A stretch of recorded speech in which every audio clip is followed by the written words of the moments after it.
All right. Thank you for joining us today, Monika and Radu. We're glad you could have the opportunity to connect with other members and share your experience and how you qualify customers and ultimately how you're able to say no to the customers you don't want. Hi, Amanda. Hi, thanks for having us. Yes, thank you. So this is an overview of your employees and their families, I believe, is this picture. Am I right? Yes, we took them to Cirque du Soleil, and we like to take everybody out, not just the employees, their family, their, if they're singles, another friend, or if they have somebody, if they're a couple, we like to take the whole gang. So that's why we're not that many, but yeah, they were allowed to take one more, or if they had a family, the whole family. Yes. Well, that's great because you do that a lot, those types of things, because it is a family-oriented company. Yes. Not only owned, but, oriented that way too. You do a lot of things for bonding and creating the culture for your employees. Yeah, we did go-karting, we go to cabins, we go, every time Cirque du Soleil is in town, we usually go with the company. Laser tag, paintball. It really puts them together, like gives them an opportunity to talk outside the work, and then you see their morale when they come back. They're just different. Mm-hmm. Well, our last webinar was about employee benefits, and we talked a lot about culture. And that's why I asked in just to continue that theme, because culture is ultimately the core of the business. If you don't have a good culture, you're not going to have the employees you want or produce the work you want either, right? Yes. So about your company, this is obviously a bigger photo than just the employees. So how many employees do you currently have? We're about 20. That's great. And that includes the outside installers. Yep. Yeah. And so you do outside installers. Okay. How many in the office? In the office, we're 4. And the rest, shop floor and installation. Okay, great. You'll see us pausing with when you ask these questions, you'll see us think, because everybody wears so many different hats that, how many in the office? Well, that guy's in the office, right, but also in the shop. Right, they're trick questions, I know. Just to give everybody else an idea of where you're coming from. And then, so you just moved into a new facility, right? We just bought a warehouse. Yeah, we're fortunate to be able to have our own right now, not leasing anymore. That's especially in the Vancouver market. So yeah, it is a big step up. Yeah, and that's a good point. You're in Vancouver, British Columbia, which we didn't. We just found out the previous landlord doubled the rent, so we would have paid double now. See, it's a really good thing you moved. Yes. That's crazy. But I can't imagine how expensive it is there, because it's just an expensive place to live in general. Crazy. Mm-hmm. So that was a good move. And that's the topic for a whole different webinar is, moving a shop and then whether you rent versus own. Both very good topics for a future webinar. Exactly. So your primary customer, residential? Primary, yeah. We don't do much commercial. 1, 2 a year, but mostly it's residential, high-end single family condos, but typically high-end residential. Mm-hmm. We do new and remodels. So most of our clients are builders, architects, and designers. So they all have a mix of projects between news and remodels. Mm-hmm. And do you meet directly with the clients, or do you go? Yes. Okay. No, it goes for the lead comes from the designer, and then we meet with the end client. I would say 70% is through professionals, and the other 30% is end client directly. Okay, great. Do you what was I going to say? Well, about qualifying your customers, about this topic, you've created a sort of a template that you use to narrow down their needs, to help outline what they want. And you use this tool, which is the theme of this webinar, to also help say no to them. If you realize they're not a good match for you and you're not a good match for them. It's a way of weeding out the customers, right? So basically, my first job is I'm the first wall before I let it get to him. I'm the one that gets the web leads, the inquiries right off the bat. If I see it's just somebody off the website, I know they're not going to go with us. But anyways, so I get this lead, and they first thing I ask them is, how did you hear about us? Did anybody refer you? And then if they say nobody referred me, I just saw your work online, and I'd like you to quote, then I know this is not going to bring anything. So basically this template, I created this template just to disqualify them, because it has so many questions, and most people, they don't fill out. Like, I would say maybe 10% of people fill it out. And then if they do fill it out, I reply again saying, what is your timeline? Just so you know, our timeline is 4 months from now. We're fully booked until the fall, or 5 months from now. And if they still want to, then I pass them along to Radu, and that's where he takes over. And that really, really helps. Like before we had all these leads online, like just people finding us online. Oh, I really like what I see. I really like the quality that I see, the reviews, and I want you to do my project. But they were still shopping around basically. So you're wasting all this time and going into these meetings, which they take hours, and on the end you get nothing really. You're just spending your time. So we came up with this questionnaire, and whoever's really invested and really wants us, they will take the time to fill it out. And from there, it's just, you already know what you're working with. And again, this is mostly for clients that find us online and via any social media and stuff like that. Referred clients, we take a different approach, almost the same, but a bit different. Yeah, that's a good idea. I mean, to segment your customers like that, because the web leads are a lot of tire kickers, I'm sure. Yes. Mm-hmm. House referrals used to be the worst. So we just stopped advertising on house, or stopped being, because we realized we became their product. At the same time, they were so people that cannot afford to work with an architect or a designer, they cannot afford us, and people that are on house are people that can't afford the designers or the architects. So at least we know, no more house, just leave us alone. Yeah, that was a good exercise to go through, just to know that it doesn't make sense for your type of business to do house. No. Especially not pay for the pro package on house, right? Yes, exactly. That's a whole nother webinar too, right? Yeah. Well, I think, the important, and I think everybody knows this, but it's good to remember that not all customers are created equal. And that's so right. Some are definitely better than others, and some are not. And the thing they talk about is going after high value customers and determining who those are. And like we talked about, the web leads are not often those that end up being high value. They're a lot of work and not a lot of return on your part. Okay.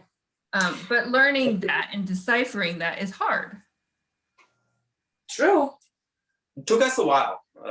It did. It actually took us a long time to figure out there's tire kickers and VIPs. Mm-hmm. Yep. But having this questionnaire really helps. Yeah. So let's go into the questionnaire a little bit. The three main areas of your questionnaire are lifestyle details, type of project, and budget.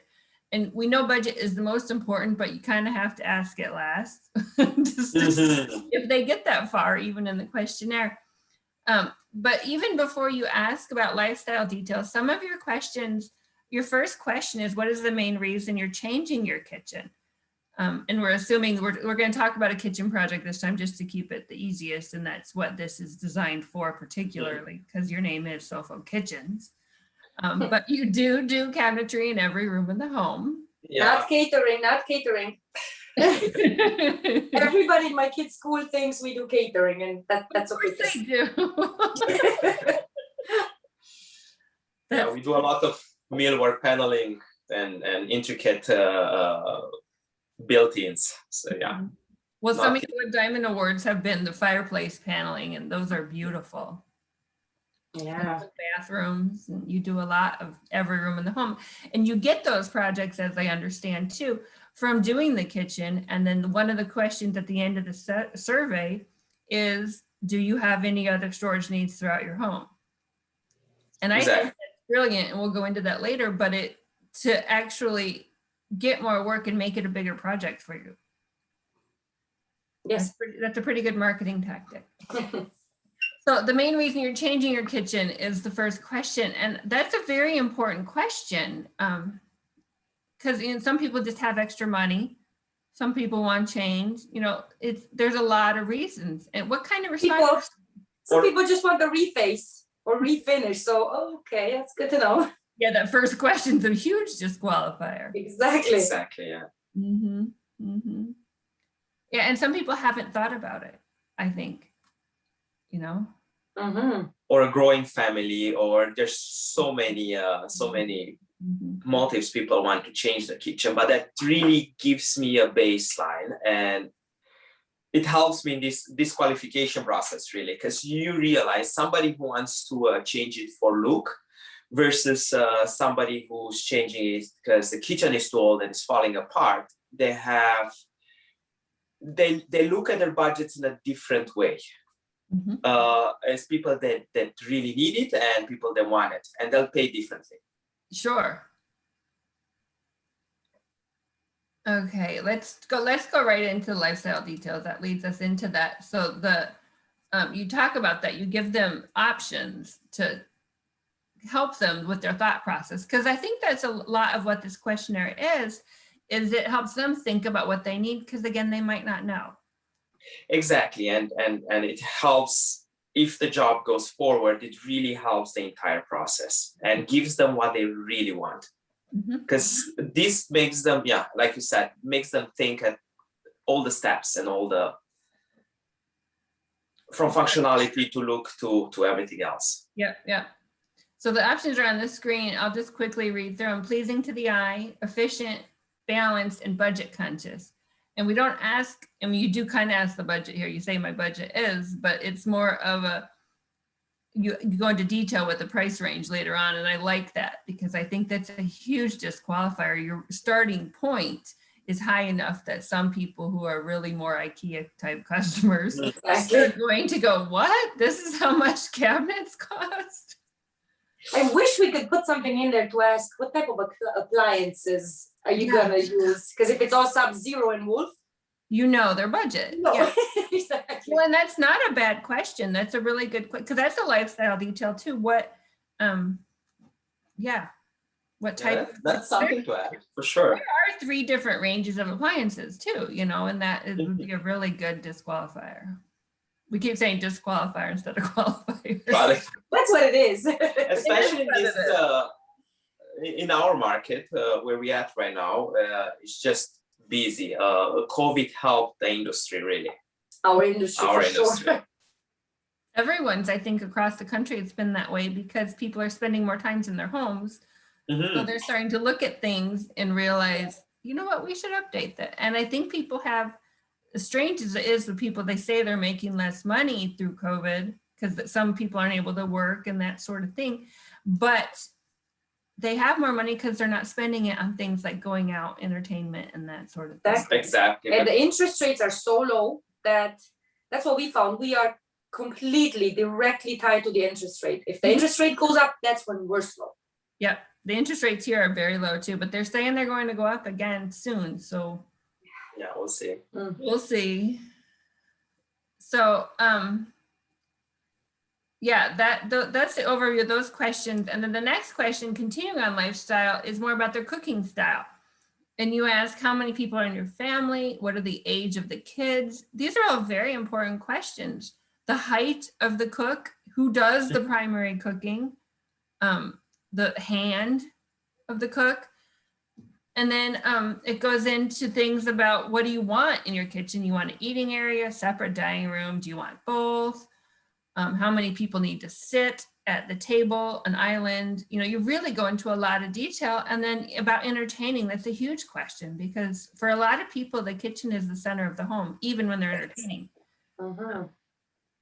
So I think that's a really good question. And then special needs, you always have to ask about that. And it's we always do, yeah. We always do. Yeah, it's very important.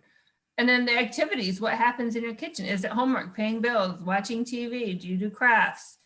And then what sort of cooking do you do? Is it canning?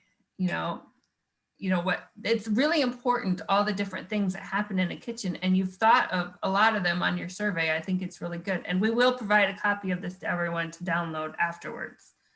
But was there anything in here? I mean, you obviously have thought of this over the years and crafted the questions based on things that you've struggled with not knowing from customers. Do you have a specific example about this that you're like, oh, I wish we would have added this question earlier? A really, really simple one, and I think this happens to a lot of cabinet makers when you help them designing the space, is the hood fan. Nobody really thinks at it, and like all the higher end hood fans, they're deep, they're massive. You have a Miele or a Venta hood. They stick out almost 25 inches, and the specifications are asking for 30 inches, minimum 30 inches. Many people are taller than me. So 30 inches is not enough. Like they'll just hate cooking. They'll just hate working at the stove when they have the hood fan right in front of their eyes. So that simple question saved me changing the cabinets above the hood fan so many times. Before you have all this beautiful kitchen done, they start using it and you get the call after 2 months. I thought I can get used to it, but I cannot use it. Can you please come and modify the height of that cabinet? Mm-hmm. So just by asking this question, who's cooking more? What are their heights? What, like it really helps, and just designing that and give them what they actually want. Well, and the age too, the whole aging in place movement is important to consider when designing a kitchen if they can't reach top shelves. Exactly. Yeah. Mm-hmm. That too. Yeah, just a lot to consider. And I think your survey is really thorough, and it covers everything that you would need to cover. And I'm interested when we have the Q&A next week, if people are like, well, what about this? Have you asked about this? This is one question I get. And that's going to be very interesting to me to find out, ways you could even improve this questionnaire. Same with the left hand or right hand, how you load your dishwasher. And that really makes a difference. Yeah. Some people are so comfortable going on one side that if you just put it on the other side, it doesn't work for them. So just by asking that, you make them think at it, and you just do it right for them. Yeah. Well, and some people, mistakenly, I think, design their kitchen to be average so they can resell it, height-wise, handed-wise, sort of that thing. Is very true. But I guess it depends on your plans for the house, and that would be a good question to ask too. If you plan on living there for another 10 years, or you're fixing it so you can sell it. Be another good question, which you probably asked the main reason. I actually gotta write that down myself.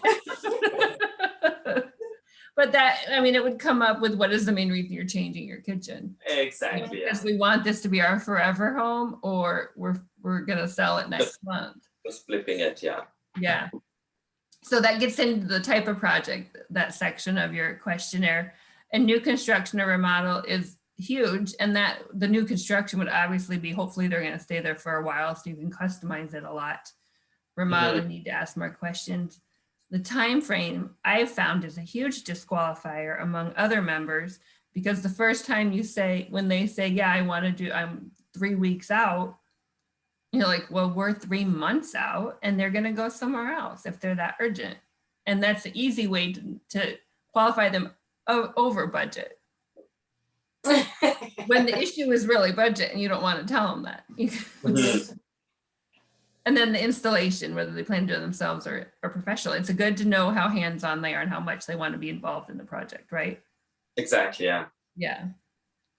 Those are good questions. Do you have anything to add about type of project, things you've learned?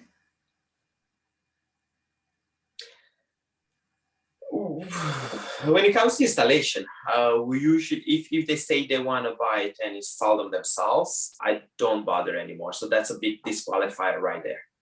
For sure. Somebody who wants to do that, they're typically the IKEA type. So it's not, doesn't really work for us. Right. It kind of says they're budget conscious without asking that question. Exactly. Yeah. Absolutely. That's a good one. And we're going to go on to your budget. So I think the price range, to design within their budget, and the price range starting at $30,000 Canadian and going up to over $70,000 is a great range, just to see, wow, I thought they'd cost 20, type of thing. And realistically, they're probably going to cost them 80. Nobody has any idea how much real custom cabinets cost. So giving them those options, actually putting it down there is important. And then the wood type, you even have thermofoil on your list, which is great. And a wide variety of wood types, and then other. Do you find a lot of people know that answer? Most of them, they come back with a picture and say, this is what I want. Well, that's what we're going to get into. The next section is all about how they give you pictures, so And then the colors. People usually know the color for their main cabinet. They know it overall. That's a big one. But then the options, and even the options that you provide, it's a really long list, and I couldn't include it all here. But distressing, splattering profiles, 5-piece doors, that kind of thing. Some people don't know what those are either. And so it's kind of a way of educating them through the questionnaire. Exactly. And whoever gets that far into filling the questionnaire, they're really invested and they really want to go ahead. Whoever spends that much time, you get a way better chance of getting that job, because now, like you're saying, they're invested and they do their a bit of a research. For sure, someone that educated, and knowing and knows what they want is someone that you want to work with, for sure.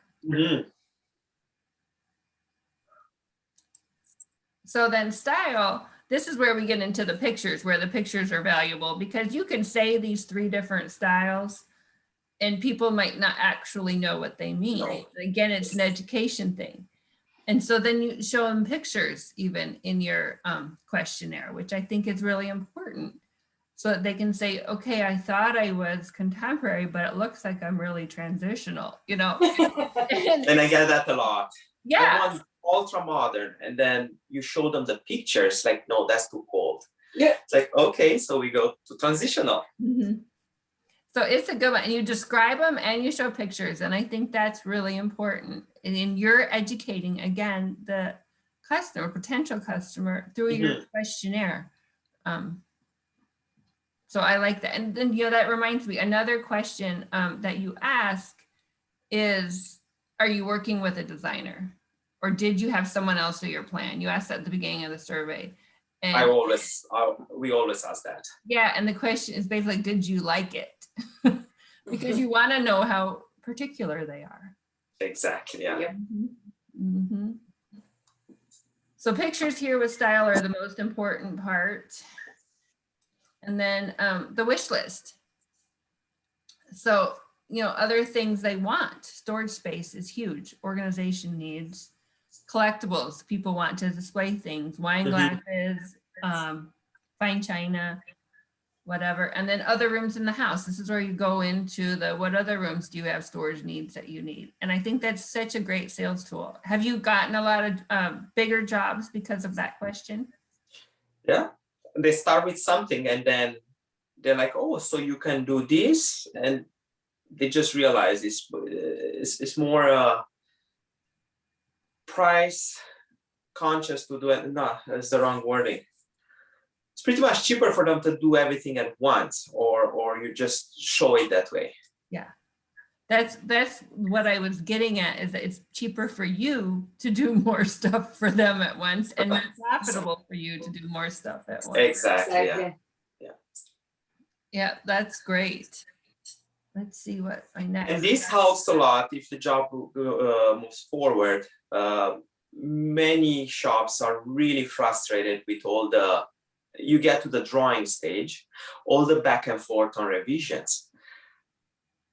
Because you don't ask the right questions in the beginning. You think you know what they want, you put a drawing package, and sometimes you talk about a large kitchen and you spend a few days just designing, like just drawing it out. and they say, no, I want display, I want this, I want that. But having this questionnaire and asking all these questions ahead of time, it cuts so much on that. So from 5 revisions, probably you get down to 2 or something like that. It just speeds the process up, which it saves money in the end on our part. And it takes the workload off of you and puts it on them. Exactly, yeah. Exactly. Which is important. And this last, I don't even think this is the last slide, but this slide shows, ask for inspiration photos. And a lot of people do that, show me what you found on Instagram or Pinterest, but that gives you a good sense of their taste, their style, but also their budget. I mean, Exactly. what they want to do, whether that they have a realistic budget, but what their taste is like. Mm-hmm. Have you ever found that where someone shows you a picture like the one on screen, and then they say they have a budget of $30,000? That happens at times, Yeah. but having the picture gives me the tool to know, okay, and I'm upfront. I tell them, if you want this, it will cost you that much. And that's a big disqualifier right away. But again, it helps, so I don't need to spend any more time from there on, because I know what they like. And then I'll just show them a different pictures, like your budget would give you this, basically. Mm-hmm. It's just.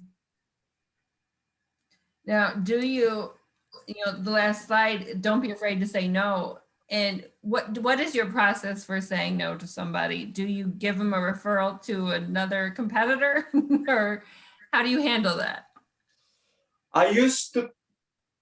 It used to be so hard to say no years back. It's not that hard now. Like having this questionnaire filled out, you get a sense, and then you don't say no. I don't. No, you never How say do no. you say no?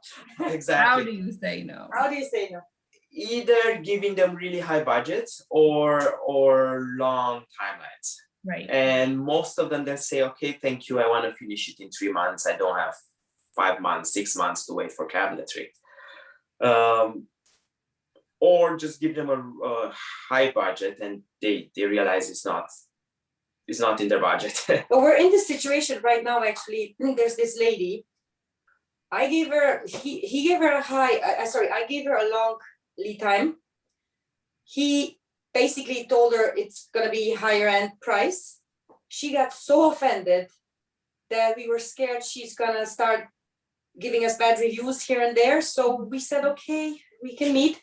She said, put us on a wait list and everything, but I'm pretty sure once we do go, or once he does go to her, she's gonna say no. Yeah. But Well, maybe she'll say no because you sort of made her mad, but you have to do that sometimes.